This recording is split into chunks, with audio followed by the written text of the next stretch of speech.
AA ನ್ಯೂಸ್ಗೆ ಸ್ವಾಗತ.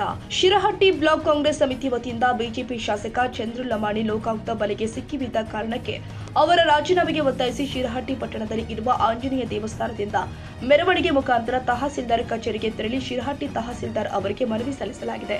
ಈ ಸಂದರ್ಭದಲ್ಲಿ ಮಾತನಾಡಿದ ಕೆಪಿಸಿಸಿ ರಾಜ್ಯ ಪ್ರಧಾನ ಕಾರ್ಯದರ್ಶಿ ಹಾಗೂ ಮಾಜಿ ಜಿಲ್ಲಾ ಪಂಚಾಯಿತಿ ಅಧ್ಯಕ್ಷರು ಆದ ಶ್ರೀಮತಿ ಸುಜಾತ ಎನ್ ತೊಟ್ಟಮನಿ, ಗುತ್ತಿಗೆದಾರ ವಿಜಯ್ ರಾಜ್ ಪೂಜಾರ್ ಅವರಿಂದ 11 ಕಮಿಷನ್ಗೆ ಬೇಡಿಕೆ ಇಟ್ಟಿದ್ದು, ಗುತ್ತಿಗೆದಾರರಿಂದ 5 ಲಕ್ಷ ಲಂಚ ತೆಗೆದುಕೊಳ್ಳುವಾಗಲೇ ಲೋಕಾಯುಕ್ತರು ದಾಳಿ ಮಾಡಿ ರೆಡ್ ಹ್ಯಾಂಡ್ ಆಗಿ ಸಿಕ್ಕಿದ್ದಾರೆ. ಶಿರಹಟ್ಟಿ ಕ್ಷೇತ್ರದಲ್ಲಿ ಎಂದೆಂದಿಗೂ ಆಗದ ಇಂತಹ ಘಟನೆ ಚಂದ್ರು ಲಮಾಣಿ ಶಾಸಕರಾದ ಮೇಲೆ ನಡೆದಿದೆ. ಹಣದ ದುರಾಸೆಯಿಂದ ಬಡಪಾಯಿ ಗುತ್ತಿಗೆದಾರಿಗೆ ಕಮಿಷನ್ ಒತ್ತಡ ಹಾಕಿದ್ದಾರೆ.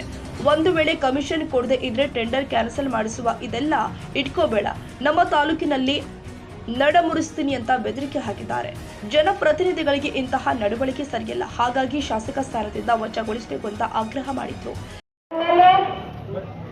ಚಂದ್ರು ಲಮಾಣಿ ಅವರ ಸದಸ್ಯತ್ವ ರದ್ದಾಗಬೇಕು ಅಂತ ಹೇಳಿ ಇವತ್ತು ಶಿರಹಟ್ಟಿ ಬ್ಲಾಕಿನ ಎಲ್ಲ ಕಾಂಗ್ರೆಸ್ಸಿನ ಮುಖಂಡರು ಹಾಗೂ ಶಿರಹಟ್ಟಿ ತಾಲೂಕಿನ ಹಳ್ಳಿಯಿಂದ ಬಂದಂತಹ ಎಲ್ಲ ಕಾಂಗ್ರೆಸ್ ಮುಖಂಡರೇ ಈ ಕಾರ್ಯಕ್ರಮದ ಮುಂದಾಳತ್ವ ವಹಿಸಿದಂತಹ ಬ್ಲಾಕ್ ಅಧ್ಯಕ್ಷರಾದಂತಹ ಹನುಮಾನ್ ಮಾಗಡಿ ಅವರವರೇ,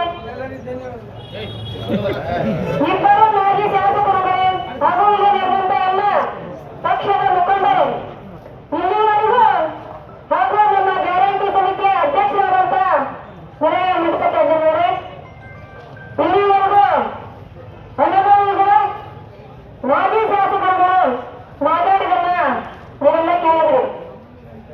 ಬಹುಶಃ ರಿಸರ್ವೇಶನ್ ಮೀಸಲಾತಿ ಕ್ಷೇತ್ರ ಆಗಿಂದ ಬಹುಶಃ ರಾಮಕೃಷ್ಣ ದೊಡ್ಮನಿ ಅವರು, ರಾಮಣ್ಣ ಲಮಾಣಿ ಅವರು, ನಾನು ಕೂಡ 2023ನೇ ಅಭ್ಯರ್ಥಿಯಾಗಿ ನಾವು ಕೂಡ ದಲಿತರ, ನಾವು ಕೂಡ ಶಾಸಕ ಪಕ್ಷಕ್ಕಾಗಿ ಶಾಸಕರಾಗಿ ಕೆಲಸ ಮಾಡುವ ಕೂಡ ಇದ್ದಾರೆ. ಅದರಲ್ಲಿ ಮಾಜಿ ಶಾಸಕರು 3 ಜನ, ಮಾನ್ಯ ಗಡ್ಡಪ್ಪ ಮಠಜ್ಜವರು, ಮಾನ್ಯ ರಾಮಕೃಷ್ಣ ದೊಡ್ಮನಿ ಅವರು, ಮಾನ್ಯ ರಾಮಣ್ಣ ಲಮಾಣಿ ಅವರು, ಇವರು 3 ಮಂದಿ ಶಾಸಕರವರ. ಬಹುಶಃ ಇವರೆಲ್ಲರಿಗಿಂತ ಹೆಚ್ಚು ಕಲಿತವ್ರು ಅಂದ್ರೆ ಚಂದ್ರು ಲಮಾಣಿ ಅಂತ ಇರ್ಬೋದು ನನ್ನ ಅನಿಸಿಕೆ.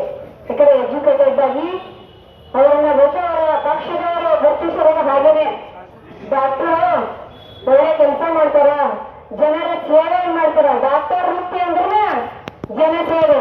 ಅದರಲ್ಲೂ MLA ಆದ ಇನ್ನೂ ಬಹಳ ಚೆನ್ನಾಗಿ ಆಡಳಿತ ಮಾಡಬಹುದು, ಜನರ ಸೇವೆಯನ್ನು ಇನ್ನೂ ಒಳ್ಳೆ ರೀತಿಯಲ್ಲಿ ಮಾಡಬಹುದು ಅಂತ ಬಹುಶಃ ಅವ್ರ ಪಕ್ಷದವರು ಅನ್ಕೊಂಡಿರ್ಬೋದು. ಬಹುಶಃ ಅವ್ರಿಗೂ ಗೊತ್ತಿಲ್ಲ ಇವ್ರು ಇಷ್ಟು ಒಳ್ಳೆ ರೀತಿ ಕೆಲಸ ಮಾಡ್ತಾರೆ ಅನ್ನೋದು, ಅವ್ರಿಗೂ ಕೂಡ ಏನ್ ಮಾತಾಡ್ಬೇಕು ಅನ್ನೋದು ಅವ್ರಿಗೆ ತಿಳಿದಾಗೈತಿ. ರಾಜಕಾರಣ ಅಂತಂದ್ರೆ ಏನು ತಿಳ್ಕೊಂಡ್ರು ಅಂತ ಹೇಳಿದ್ರೆ ಅವರು ಈ ಒಂದು ಆಸ್ಪತ್ರೆಯಲ್ಲಿ ಡಾಕ್ಟರ್ ಒಳಗಿರ್ತಾರ. ಇದು ನಮ್ಮ ಚಂದ್ರು ಲಮಾಣಿ ಅವ್ರಿಗೆ ಮಾತ್ರ ಸೀಮಿತ. ಡಾಕ್ಟರ್ ಒಳಗ ಪೇಷಂಟ್ ಅನ್ನು ನೋಡ್ತಿರ್ತಾರ, ರಿಸೆಪ್ಷನ್ ಅಲ್ಲಿ ಅವರ ಫೀಯನ್ನು ತಗೊಂತಿರ್ತಾರ.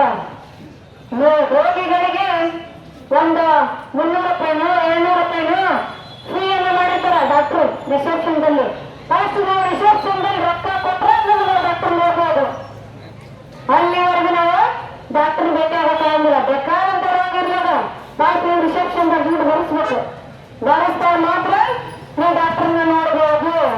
ಡಾಕ್ಟರ್ ಆಗೋದಿಲ್ಲ ನೋಡ್ತಾರೆ, ಎಲ್ಲ ರಿಸೆಪ್ಷನ್ ಕರೆದು ಆ ದುಡ್ಡನ್ನ ಕೌಂಟ್ ಮಾಡ್ಕೊಂತಾರೆ. ಕೌಂಟ್ ಮಾಡ್ಕೊಂಡು ಮನೆಗೆ ಹೋಗ್ತಾರ. ಚಂದ್ರು ಲಮಾಣಿ ಅದನ್ನ ತಿಳ್ಕೊಂಡಾರ. ರಾಜಕಾರಣ ಅಂದ್ರ ಬಹುಶಃ ಹಿಂಗ ದುಡ್ಡನ್ನ ರಿಸೆಪ್ಷನ್ ಕಲೆಕ್ಟ್ ಮಾಡಿಕೊಡ್ತಾರಲ್ಲ ಹಂಗ ತಿಳ್ಕೊಂಡಾರ ಅವರು. ರಾಜಕಾರಣ ಅಂದ್ರ ರಿಸೆಪ್ಷನ್ ಅಲ್ಲಿ ದುಡ್ಡು ಕೊಡ್ತಾರಲ್ಲ ಅದು ಅಲ್ಲ. ರಾಜಕಾರಣ ಅಂದ್ರ ಜನರ ಸೇವೆ.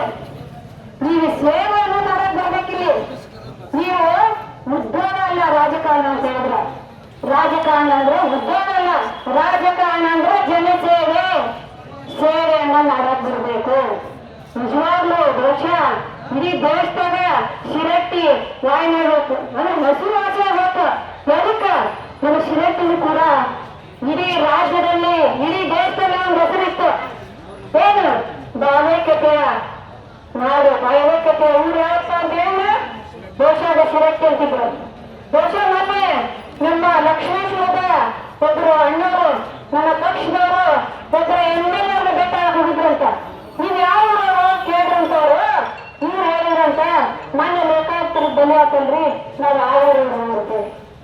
ದುರ್ದೈವ ಈಗ ಬಂದೈತಿ.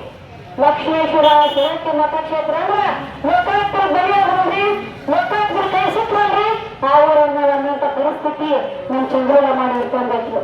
ನಿಜವಾಗ್ಲೂ ಬಹಳ ಎಜುಕೇಟೆಡ್ ಆಗಿ ಒಬ್ರು ಅಷ್ಟು ಒಳ್ಳೆ ಡಾಕ್ಟರ್ ಆಗಿ ಇಂಥ ಕೆಲಸವನ್ನ ಮಾಡಬಾರ್ದಾಗಿತ್ತು. ಮಾಡಿದ್ರು.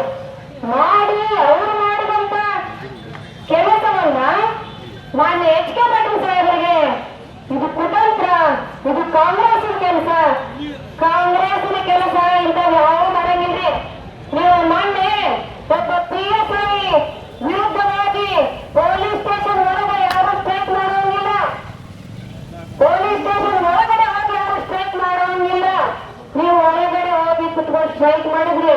ನಾವೇನಾದ್ರೂ ಅವತ್ತು ರಾಜಕಾರಣವನ್ನು ಮಾಡಿದ್ವಿ ಅಂದ್ರೆ, ನಾವೇನಾದ್ರೂ ಎಚ್ ಕೆ ಪಾಟೀಲ್ ಸಾಹೇಬ್ರು ನಾವು ಮನಸ್ಸು ಮಾಡಿದ್ರೆ ನೀವು ಅವತ್ತೇ ಹೊರಗೆ ಹಾಕ್ಬೇಕಿತ್ತು, ಹೊರಗೆ ಹಾಕ್ಬೇಕಿತ್ತು. ಅಂತ ಕೆಲಸ ನಾವು ಯಾವುದೂ ಮಾಡಂಗಿಲ್ಲ. ದ್ವೇಷ ರಾಜಕಾರಣ ಕಾಂಗ್ರೆಸ್ನಲ್ಲಿ ಇಲ್ಲ, ದ್ವೇಷ ರಾಜಕಾರಣ ನಾವು ಎಂದೂ ಮಾಡಿಲ್ಲ. ಮಾನ್ಯ ಎಚ್ ಕೆ ಪಾಟೀಲ್ ಹಂಗಾದ್ರೆ ನಮಗೂ ಅದನ್ನ ಕಲಿಸೋರು. ಅಂತವ್ರ ಮೇಲೆ ನೀವು ಊರೆಯನ್ನು ಕೂಡಿಸ್ತಾ ಇದ್ದೀರಿ. ಅವರ ಕುತಂತ್ರವನ್ನು ಮಾಡಿದ್ರು. ನಾವೇನಾದ್ರು ಕಾಂಟ್ರಾಕ್ಟರ್ಗೆ ನೀವು ಹೀಗೆ ಮಾತಾಡ್ರಿ, ಅವ್ರು ಹೀಗೆ ಮಾತಾಡ್ತಾರೆ ಅಂತ ಹೇಳಾಗುತ್ತಲ್ರಿ. ಈ ಸಂದರ್ಭದಲ್ಲಿ ಮಾಜಿ ಶಾಸಕರು ಹಾಗೂ ಕಾಂಗ್ರೆಸ್ ಪಕ್ಷದ ಮುಖಂಡರು, ಕಾಂಗ್ರೆಸ್ ಪಕ್ಷದ ಎಲ್ಲ ಮುಂಚೂಣಿ ಘಟಕದ ಅಧ್ಯಕ್ಷ, ಪದಾಧಿಕಾರಿಗಳು ಮತ್ತು ಪಕ್ಷದ ಕಾರ್ಯಕರ್ತರು ಮತ್ತಿತರರು ಭಾಗವಹಿಸಿದ್ರು. ಕನ್ನಡಿಗರ ಮೆಚ್ಚಿನ ನಿಮ್ಮ AJ 24/7 ನ್ಯೂಸ್ ಕನ್ನಡ ವಾಹಿನಿ ಇದೀಗ ಟಿವಿಯಲ್ಲಿ ಲಭ್ಯ. ಒಂದು ವೇಳೆ ನೋಟಿಸ್ ಕೊಟ್ಟಿದ್ರೆ ವಾಪಸ್ ತಗೋತೀವಿ. ಇವತ್ತು ವಕ್ಫ್ ಪ್ರಾಪರ್ಟಿ ಅಂತೇಳಿ ಬರ್ತದೆ ಅಂತ ಹೇಳಿದ್ರೆ ರೈತರು ಬೀದಿಗೆ ಬದಲು ಏನ್ ಮಾಡ್ಬೇಕಾಗತ್ತೆ? ಯಾರು ವೋಟ್ ಹಾಕಲಿಲ್ಲ ಅಂದ್ರೆ ಗ್ಯಾರಂಟಿನೆಲ್ಲ ಸ್ಟಾಪ್ ಮಾಡ್ಬಿಡ್ತೀವಿ.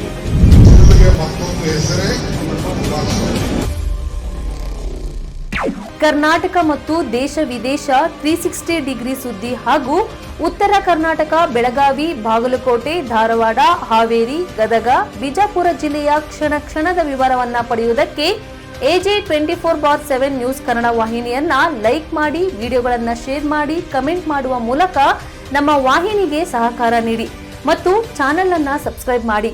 ಧನ್ಯವಾದಗಳು.